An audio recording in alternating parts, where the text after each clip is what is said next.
India سے کسی نے پوچھا ہے ٹینشن کی بیماری کے لیے کیا کرنا چاہیے۔ ٹینشن کی بیماری دو طرح سے ہوتی ہے، ایک روحانی اور ایک جسمانی۔ روحانی کا مطلب یہ ہے کہ آپ نے کسی غم کو ضرورت سے زیادہ مسلط کر لیا اپنے اوپر، آپ میں صبر ہے ہی نہیں، آپ دنیا کو مسافر خانہ سمجھتے ہی نہیں ہو، آپ میں دنیا کی لالچ ہے، حب دنیا ہے، لہذا چھوٹے چھوٹے غم کو آپ بہت زیادہ بڑھا لیتے ہو۔ یہ وہ ٹینشن ہے جو کافروں میں بہت زیادہ پائی جاتی ہے، اسی کی وجہ سے وہ خودکشیاں کرتے ہیں اور ڈپریشن میں جاتے ہیں۔ یہ والی ٹینشن مسلمان کو نہیں ہوتی، کیونکہ مسلمان کو پتہ ہے بھائی دنیا مسافر خانہ ہے، یہاں خوشیاں بھی آتی ہیں، غم بھی آتے ہیں، غموں میں ہمیں صبر سکھایا گیا ہے، ہمیں یہ دعا سکھائی گئی ہے انا للہ و انا الیہ راجعون، ہم اللہ ہی کے لیے ہیں، ہم نے اللہ ہی کی طرف لوٹ کر جانا ہے۔ اور نبی صلی اللہ علیہ وسلم نے فرمایا عجبا لامر المؤمن ان امرہ کلہ لہ خیر ان اصابتہ سراء شکر فکان خیرا لہ وان اصابتہ ضراء صبر فکان خیرا لہ ولیس ذلک الا للمؤمن۔ مومن کو جب خوشی پہنچتی ہے شکر ادا کرتا ہے تو بھی ثواب ملتا ہے، غم پہنچتا ہے صبر کرتا ہے تو بھی ثواب ملتا ہے، دونوں صورتوں میں درجات ہی بلند ہوتے ہیں، اور یہ اللہ نے پیکج صرف مومن کو دیا ہے۔ تو مسلمان کے لیے تو صبر بہت بڑی نیکی ہے، لہذا وہ ڈپریشن اور میں نہیں جاتا۔ تو یہ تو یعنی ڈپریشن کی یہ قسم وہ ہے جو صرف بے دینوں کو ہوتی ہے، بے صبروں کو ہوتی ہے، لیکن اسٹریس اور ڈپریشن کی ایک قسم یہ بھی ہے کہ انسان بہرحال گوشت پوست کا بنا ہوا انسان ہے، بعض دفعہ دل کمزور بہت ہوتا ہے۔ آپ جیسے بوڑھے لوگ جلدی ٹینشن میں آ جاتے ہیں، بچے ڈر جاتے ہیں جلدی۔ اب بچے جو جلدی ڈر جاتے ہیں تو اس کی وجہ یہ تو نہیں ہوتی کہ ان میں دنیا یعنی وہ دنیا کی لالچ ہے یا ہوس ہے، یا بوڑھے آدمی جلدی ڈر جاتا ہے، وجہ اس کی ہے کہ دل کمزور ہوتا ہے، اعصاب کمزور ہو جاتے ہیں۔ تو اس کا حل یہ ہے کہ جسمانی صحت کا خیال کیا جائے۔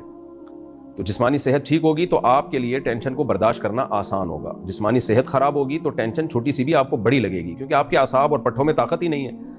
تو اس میں پھر کیا ہوتا ہے، آپ کے دماغ کے جو کیمیکل ہیں آگے پیچھے ہونے لگتے ہیں، پھر آپ ڈاکٹروں کے پاس جاتے ہو، سائیکیٹرسٹ جو ہیں پھر آپ کو میڈیسن دیتے ہیں وہ کیمیکل کا توازن اس کو بیلنس لانے کے لیے۔ تو ٹینشن کی یہ والی قسم کا علاج ڈاکٹروں کے پاس ہے، یہ علماء کا شعبہ نہیں ہے۔ علماء پہلی والی ٹینشن کا علاج کرتے ہیں جو بے صبری کی وجہ سے آتی ہے، دنیا کی محبت کی وجہ سے آتی ہے، دنیا کو مسافر خانہ نہ سمجھنے کی وجہ سے آتی ہے، اور جو دماغی کیمیکل آگے پیچھے ہو جائیں اس کی وجہ سے جو ڈپریشن اور اسٹریس میں انسان جاتا ہے، اس قسم کی ٹینشن کا علاج یہ سائیکیٹرسٹ کے پاس ہوتا ہے، ڈاکٹروں کے پاس ہوتا ہے۔ تو اگر کوئی یہ والی ٹینشن ہے تو آپ کو چاہیے کہ آپ ڈاکٹر کے پاس جائیں، وہ آپ کو میڈیسن دے گا، کچھ آپ کے جو کیمیکل آگے پیچھے ہو گئے ہیں ان کی سیٹنگ پلک پانا لے کے ان کو سیٹ کر دے گا، تو یہ علاج ہو جاتا ہے۔ اچھا، اس میں ہمارے ہاں بڑی مصیبت یہ ہے کہ بچوں کو اس طرح کی کوئی اسٹریس ہو، ڈپریشن میں ہو، اور ان کو پھر اس خوف کی وجہ سے کچھ نظر آنے لگتا ہے تو فوراً عاملوں کے پاس لے جا کے ان بچوں کی اور اپنی زندگیاں برباد کر دیتے ہیں۔ عامل ایک نمبر کے بے شرم بے غیرت ہوتے ہیں، وہ جا کے بتا دیتے ہیں، ان کو خوف تو ہے ہی نہیں خدا کا، وہ بتا دیتے ہیں اس پہ چڑیل ہے، اس پہ جن ہے، اس پہ بھوت ہے، اس پہ فلانا ہے، اس پہ ڈمکانا، بنیان سونگتے ہیں وہ۔ تو آپ تجربہ کر کے دیکھ لیں، عامل ہی کا اپنا بنیان چوری کر کے اس کو سنگا دیں، اس کو بھی کہے گا کہ جنات آئے ہوئے۔ تو اس لیے جو ہے وہ عاملوں کے چکر میں پڑیں گے تو، اور پھر وہ مسئلہ پیچیدہ ہوتا چلا جاتا ہے۔ تو شروع میں ہی ڈاکٹر کے پاس چلے جاتے ہیں نا تو اس مصیبت میں نہ پڑتے، شروع میں ہی ٹھیک ہو جاتے۔ تو لوگوں نے کیس بگاڑ دیے ہوتے ہیں، پھر وہ ڈاکٹروں سے بھی نہیں سنبھلتا ہے کیس۔